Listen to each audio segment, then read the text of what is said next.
అస్మద్గురుభ్యో నమః. శ్రీమతే రామానుజాయ నమః. ఆపదామపహత్తారం దాతారం సర్వసంపదాం లోకాభిరామం శ్రీరామం భూయో భూయో నమామ్యహం. నీళాతుంగస్తనగిరితటీ సుప్తముద్బోధ్య కృష్ణం పారార్థ్యం స్వం శృతిశతశిరసిద్ధమధ్యాపయంతి సోచ్ఛిష్టాయాం స్రజనిగళితం యా బలాత్కృత్య భుంక్తే గోదా తస్యై నమ ఇదమిదం భూయ ఏవాస్తు భూయః. అన్నవయల్ పుదువై ఆండాళరంగర్కు పన్ను తిరుప్పావై పల్వదియమిన్నిషయాల్ பாடிக் கொடுத்தால் நற்பாமாலை பூமாலை சூடிக் கொடுத்தாலை சொல்லு சூடிக் கொடுத்த சுடற்கொடியே தொல்பாவை பாடி அருளவல்ல பல்வலையாய் நாடி நீ வேங்கடவர்க்கென்னை விதி என்ன விம்மாத்தம் நாங்கடவா வண்ணமே நல்கு. ఆండాళ్ దివ్య తిరువడిகளే శరణం. ప్రియ భగవద్బంధువులారా, భాగవతోత్తములారా, మన సుకృత విశేషము చేత ఈ సంవత్సరం ధనుర్మాసాన్ని ఆస్వాదించబోతున్నాం. ధనుర్మాసము సూర్యుడు ధనుస్సు రాశిలోకి ప్రవేశించినటువంటి సమయము 30 రోజులు. మకరంలోకి ప్రవేశించగానే మకర సంక్రాంతి ప్రారంభం. ఈ ధనుర్మాసంలో ఈ కాలము చాలా విశేషమైనటువంటి కాలం. ఎందుకంటే తరించాలి అనుకునేటువంటి మానవుడు భగవంతుని యొక్క విశేషతను తెలుసుకునేటువంటి జ్ఞానము కలిగిన వారు, పరమాత్మని ఆశ్రయించాలనుకునేవారు, ఇహలోకములో సకల భోగములను భగవద్ అనుగ్రహము చేత పొందదలిచిన వారు ఆశ్రయించవలసిన కాలము ధనుర్మాసం. కాలము కూడా భగవత్ స్వరూపమే. భగవద్గీతలో చెబుతున్నాడు పరమాత్మ, కాలోస్మి లోక క్షయ కృత్ ప్రవృద్ధో. కాలము నేను, కాలపురుషుడను నేను, సృజించేవాడను, రక్షించువాడను, తొలగించువాడను నేనై ఉన్నాను అని పరమాత్మ నిర్ద్వందంగా ఏ మొహమాటము లేకుండా చెప్పి ఉన్నారు. కనుక సమయము భగవత్ స్వరూపం. కనుక ఆ కాలాన్ని మనము గౌరవిస్తూ ముందుగా ధనుర్మాస వ్రత విధానంలోకి ప్రవేశిస్తున్నాం. మనకు 365 రోజులు అవుతే ఒక సంవత్సరం అవుతుంది. ఈ సంవత్సర కాలము దేవతలకు ఒకరోజు అవుతుంది.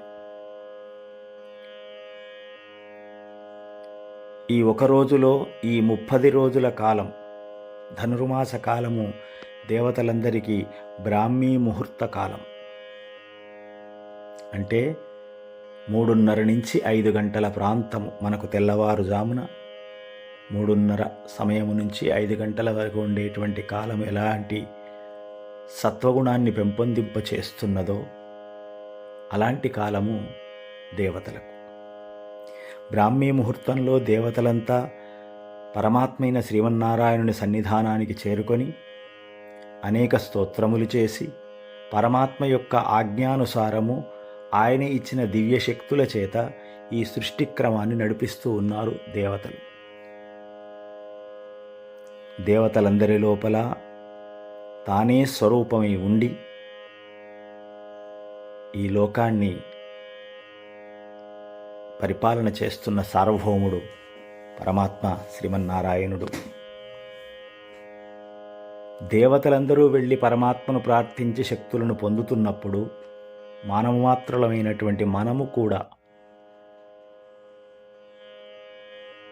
శ్రీమన్నారాయణుని యొక్క అనుగ్రహం కోరి ఇహలోక సౌఖ్యములే కాకుండా అంత్యమున ఈ ఆత్మకు పరమాత్మానుభవం పొందడానికి ఇది ఒక చక్కని కాలం.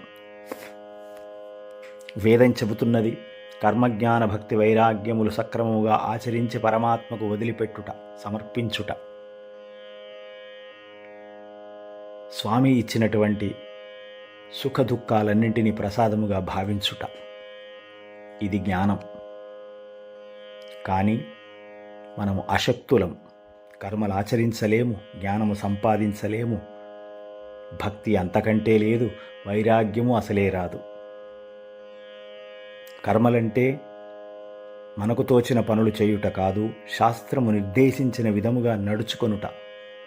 ఇది బహుక్లేశం. మాతృదేవోభవ, పితృదేవోభవ, ఆచార్యదేవోభవ, అతిథిదేవోభవ. తస్మాత్ శాస్త్రం ప్రమాణంతే కార్యాకార్య వ్యవస్థితౌ.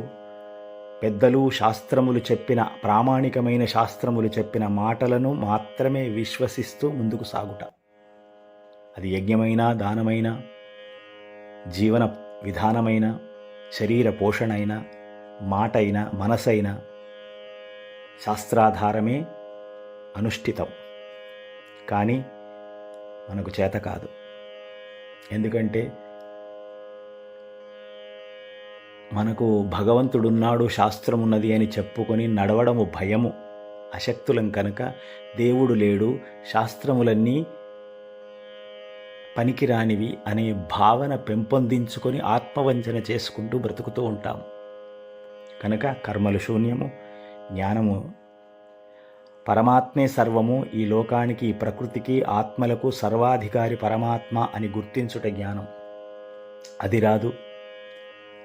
నిరంతరం భగవంతుని యొక్క ధ్యానము చేస్తూ మన పనులు మనం ఆచరిస్తూనే పరమాత్మ కైంకర్యముగా చేయుట, సేవగా చేయుట, ఇది అంతకంటే చేత కాదు. కనుక వైరాగ్యము అసలే లేదు. వైరాగ్యం అంటే సేవ చేసి ఫలము ఆశించకుండా ఉండుట.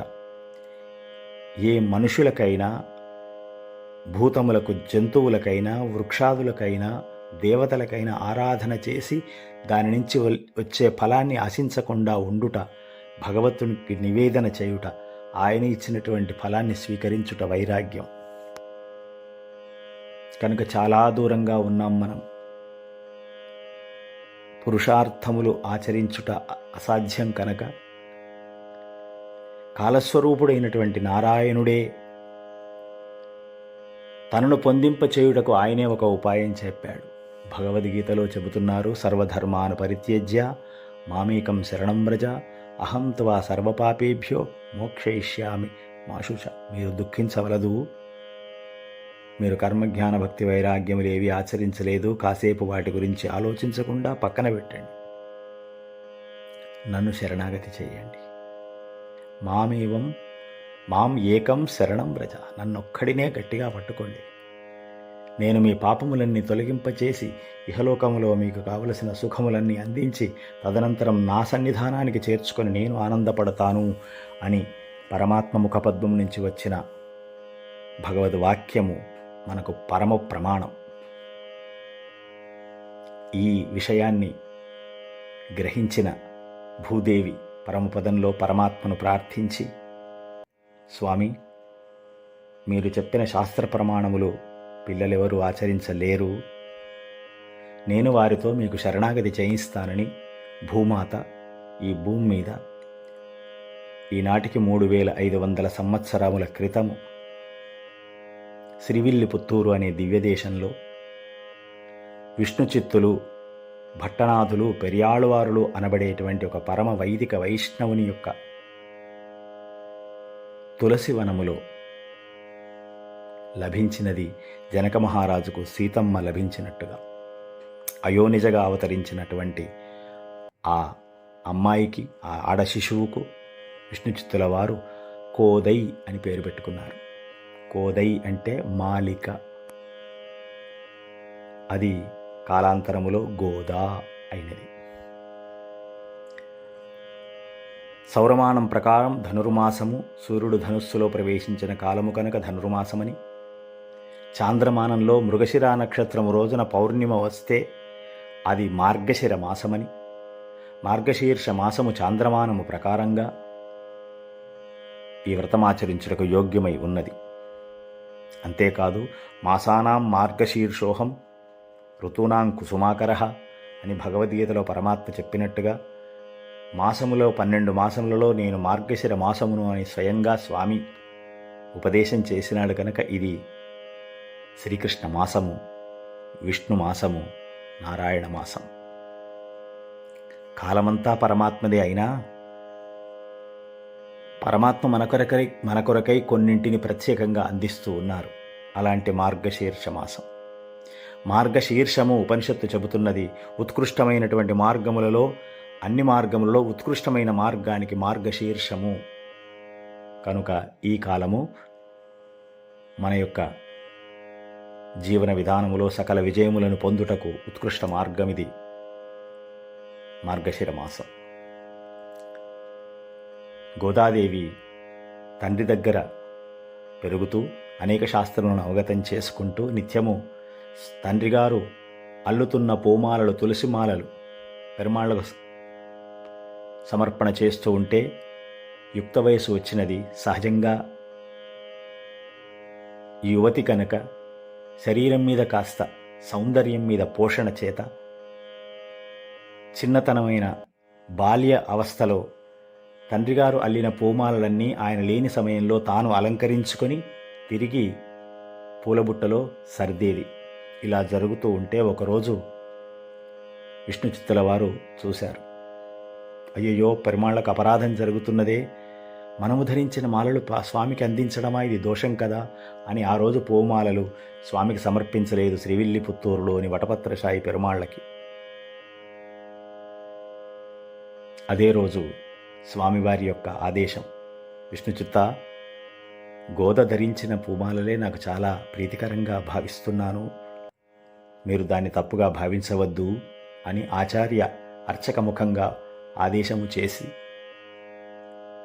అప్పుడు విష్ణుచిత్తుల వారు తన దగ్గరికి తనకు లభించిన ఈ అయోనిజగా వచ్చిన అమ్మాయి సామాన్యమైనది కాదని ఆండాళ్ అని పిలుచుకున్నాడు. నన్ను రక్షించడానికి వచ్చిన ఓ రక్షకురాలా. ఆ విధంగా ఆండాళ్ నామం స్థిరమైనది. ఆమెయే పెరిగి పెద్దదై ఎంతటి జ్ఞానము సంపాదించేదంటే శ్రీరంగనాథున్నే వివాహం చేసుకోవాలి తండ్రిగారితో ప్రస్తావన చేసినది. తండ్రి వారించారు, భగవంతుణ్ణి భౌతికంగా వివాహం చేసుకున్నట్టు సాధ్యం కాదమ్మా, కలియుగంలో వారు అర్చామూర్తిగా ఉన్నారు, మీరు పాంచభౌతిక దేహంతో ఉన్నారు, ఇది ఎలా సాధ్యమవుతుంది అని తండ్రిగారు చెప్పినా తన యొక్క దీక్షను దృఢంగా విశ్వసించి అనేక పురాణములను అధికరించి అన్నింటిని పరిశీలించి భాగవతంలో గోపికలు కృష్ణ పరమాత్మను పొందుటకు కాత్యాయని వ్రతం చేశారే, అలాంటి పరమాత్మనే పొందుటకు మరొక వ్రతము కాదు, పరమాత్మనే వ్రతంగా భావించి, పరమాత్మను చేరుటే వ్రతంగా భావించి పరమాత్మను పొందాలని నిర్ణయించుకున్నది.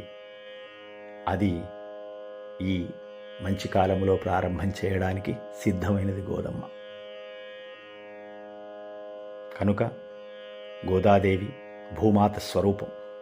వరాహ పురాణంలో కూడా చెప్పబడి ఉన్నది, అంత్యకాలములో ఎవరు నన్ను స్మరిస్తే నన్ను పొందుతారు అని పరమాత్మ పెట్టుకున్నటువంటి ఒక నిబద్ధమైనటువంటి శాసనం. భూమాత అన్నది, వరాహస్వామి భూమిని ఉద్ధరించి పైకి తీసుకుని వస్తూ ఉంటే ఒక మాట అంటుంది, స్వామి మహావరాహో గోవింద, ఓ గోవింద, మహావరాహస్వామి నారాయణ, ఎవ్వరూ ఏ జీవి కూడా ప్రాణం పోయేటప్పుడు నిన్ను స్మరించడం లేదండి, మరి వారు ఎలా మిమ్మల్ని చేరుకోగలరు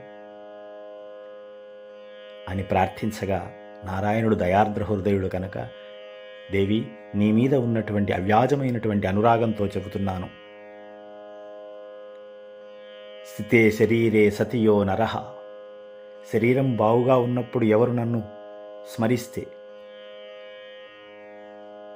నయామి మద్భక్తం పరమాంగతిం, కాష్ట పాషాణ సన్నివం, శరీరము బిగుసుకుపోయి ప్రాణోత్క్రమణం సమయంలో అనలేకపోతే నేను స్మరిస్తూ నావాడిగా భావిస్తూ నా లోకానికి తీసుకొని వెళ్ళి నేను ఆనందపడతాను అని వరాహ చర్మ శ్లోకం చెబుతున్నది.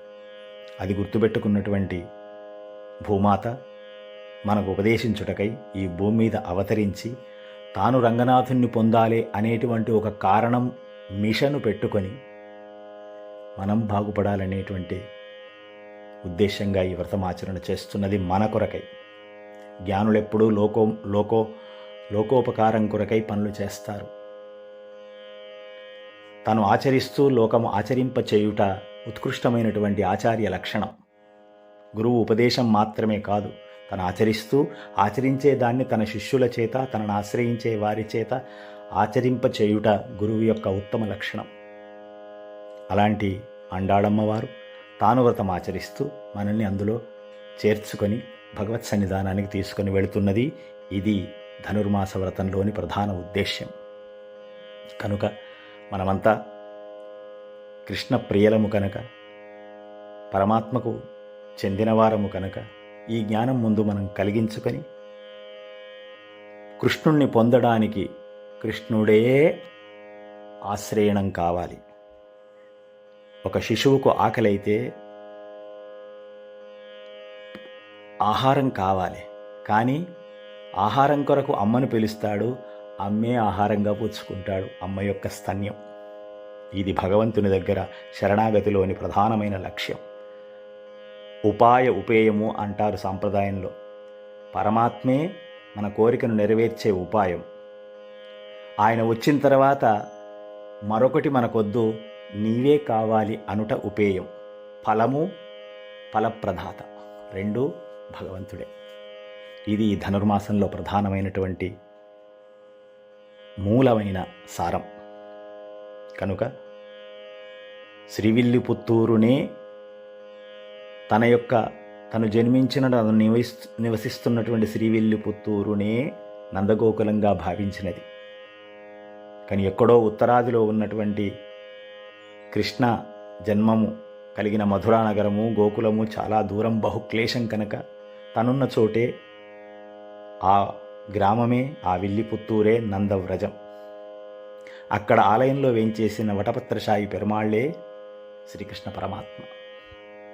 తన చుట్టూ ఉన్నటువంటి తన స్నేహితురాండ్రే గోపికలు.